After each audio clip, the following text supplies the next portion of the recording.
My name's Craig Spence, the IPC's Chief Marketing and Communications Officer.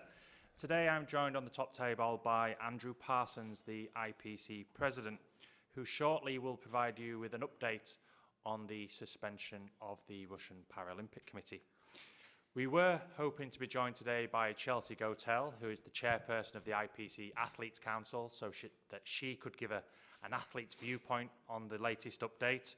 Chelsea, however, is 8.5 months pregnant and lives in Canada, so she was unable to fly today, but her statement is included in the press release that will be circulated shortly. Following Andrew's statement, we'll open the floor to questions and then one-to-ones from those who have requested it. So I'll hand over to the President. Andrew, all yours. Thank you very much, Craig. Good morning, everybody. Thank you for joining us here today. On 7th August 2016, the IPC suspended the Russian Paralympic Committee, RPC, due to its inability to fulfill its IPC membership obligations, in particular, its obligation to comply with the World Anti-Doping Code, to which it is a signatory, and the IPC Anti-Doping Code. The IPC's decision was taken after the anti-doping system in Russia was found to be totally compromised, corrupted, and open to abuse. With no trust in the Russian system and zero confidence in knowing which Russian para-athletes were clean and which were not, it was clear that Russia's participation in parasport events would severely jeopardize the integrity and credibility of parasport competitions. In suspending the RPC, we took a decision to protect the integrity of Paralympic sport, a decision to ensure clean and fair parasport, and a decision that was necessary and proportionate to the situation we faced. Importantly, we took the correct decision for the para-athlete community, the wider Paralympic movement, and the future of parasport. For the last 29 months, the RPC has been suspended. As the only global sporting body to have a blanket ban in place, the suspension has prohibited the RPC from entering all its athletes into any IPC-sanctioned competitions. This has included 2 Paralympic Games, Rio 2016 and Pyeongchang 2018, 11 different World Championships, 4 European Championships, and multiple World Cup, Grand Prix, and World Series events across the 10 sports for which the IPC acts as an international federation. The only time we allowed the RPC to enter athletes was at the Pyeongchang 2018 Paralympic Winter Games, including the relevant qualification events in the lead-up, and in that case, 30 athletes who met strict eligibility criteria participated as part of a neutral Paralympic athlete delegation under the Paralympic flag. In November 2016, 3 months after the suspension was announced, the IPC published the RPC reinstatement criteria and later created a detailed roadmap of around 70 measures covering areas such as governance, procedures, and practices that the RPC needed to implement before the IPC would consider lifting the suspension. The RPC's progress in meeting the criteria has been closely monitored by the IPC Taskforce, an excellent group of 5 appointed experts led by Andy Parkinson, the former CEO of UK Anti-Doping and the Chief Executive of British Rowing. Ahead of each IPC Governing Board meeting, the task force has reported on which criteria have been met and which remain outstanding. Changes the RPC has implemented during its period of rehabilitation have included implementing a robust testing program of Russian para-athletes under the close supervision of WADA, launch of a new anti-doping education program targeted at para-athletes and coaches, governance reforms that mean no government official can be appointed to any role within the RPC, introduction of a new whistleblower hotline whereby para-athletes, coaches, and officials can report any suspicions they have regarding anti-doping, updating and finalizing its anti-doping rules. The task force's latest report to the IPC Governing Board is available on the IPC website. It highlights the progress the RPC has made since September 2018, when 3 criteria for reinstatement remained. The RPC has now paid all monies owed to IPC for reimbursements related to its suspension and additional testing of Russian para-athletes.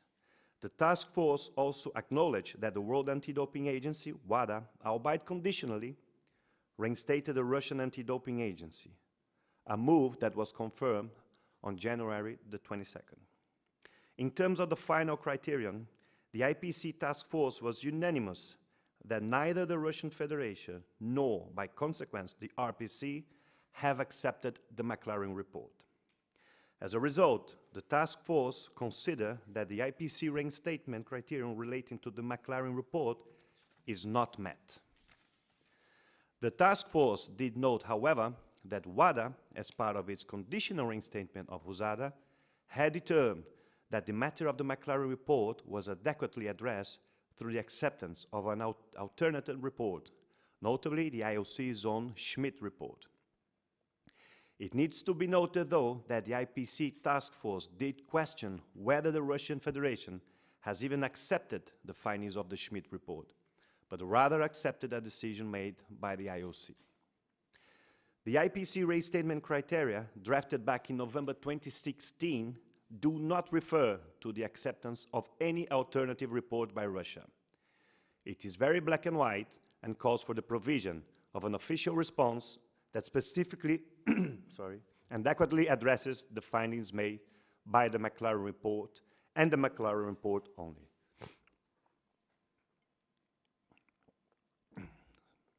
Within its tight brief, the IPC task force had no option Within its tight brief, the IPC task force had no option but to conclude that this criterion was not met. At our meeting, the board unanimously concluded that to much disappointment, Russia most probably will never accept the findings of the McLaren report, bearing in mind it has not provided any proper response to it since its publication in July 2016.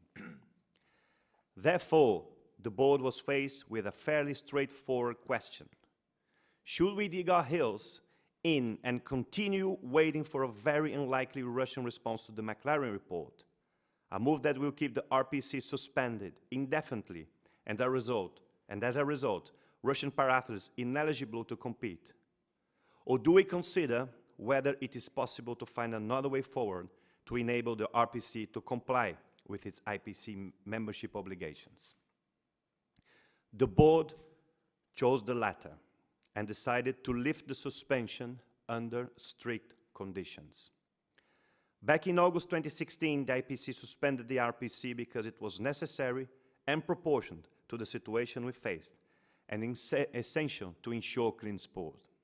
29 months later, it is the IPC Governing Board's firm belief that keeping the RPC suspended is no longer necessary and proportioned to the situation we now face in Russia.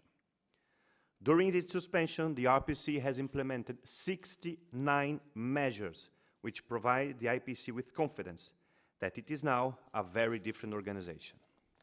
A very different organization to the one that it was prior to Rio 2016.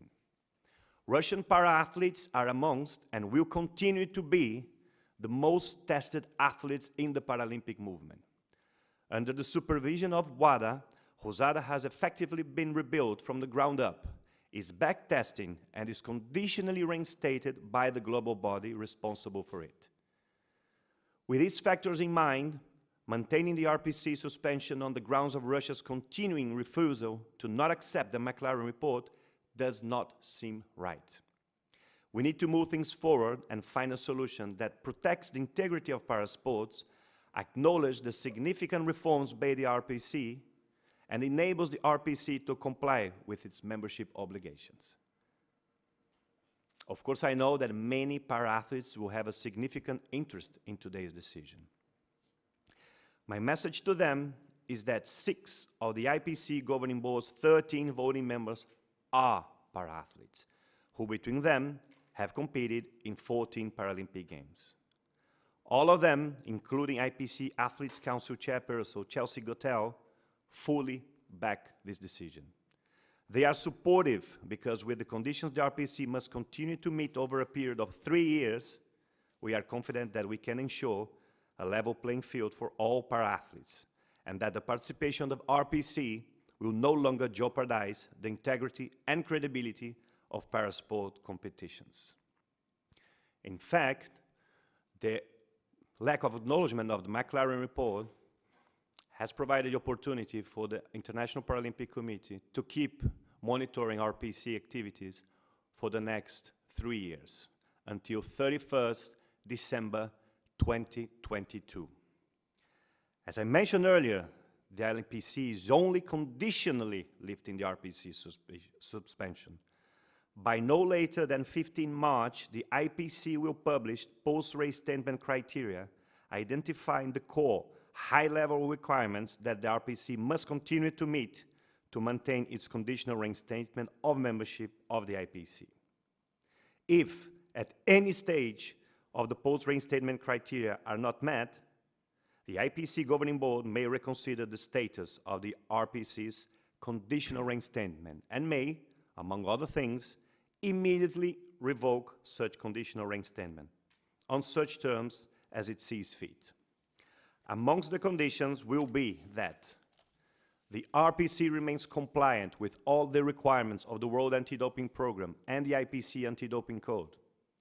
All relevant bodies must all be able to carry out their respective anti-doping activities in Russia without external interference.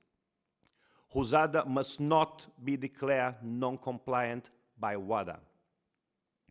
Up until the 31st December 2022, Russian para-athletes will only be entitled to participate in certain competitions, including the Tokyo 2020 Paralympic Games and Beijing 2022 Paralympic Winter Games, if they have met the specified testing requirements. The RPC must contribute to the IPC's significant costs resulting from the increased testing required in relation to Russian athletes under the IPC's jurisdiction until 31st December 2022. The RPC must provide progress reports to the IPC every 6 months for at least the next 3 years. To finish, I would like to say a few words about the IPC Taskforce and the Russian Paralympic Committee. The whole IPC Governing Board would like to thank and applaud the work of the IPC Taskforce.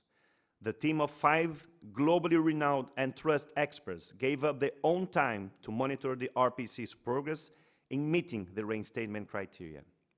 Led by Andy Parkinson, the team was extremely thorough in all its activities and throughout its lifespan stuck to the exact word of its brief. Regarding the RPC, I would like to highlight that throughout its suspension, it cooperated fully with the IPC and the IPC Taskforce, displaying a very strong desire to culturally change the way it approaches anti-doping activities. I think the Paralympic movement and para-athlete community are now ready to welcome the RPC and Russian para-athletes back into the fold. They should be under no illusions, however, that their every action going forward will be heavily scrutinized, not just by the IPC and other para-athletes, but the entire world. We cannot simply forget what happened previously and what was uncovered in the summer of 2016. The RPC has proven to the IPC that it's now a much-changed organization. Their job now is to prove this to the rest of the world. Thank you very much.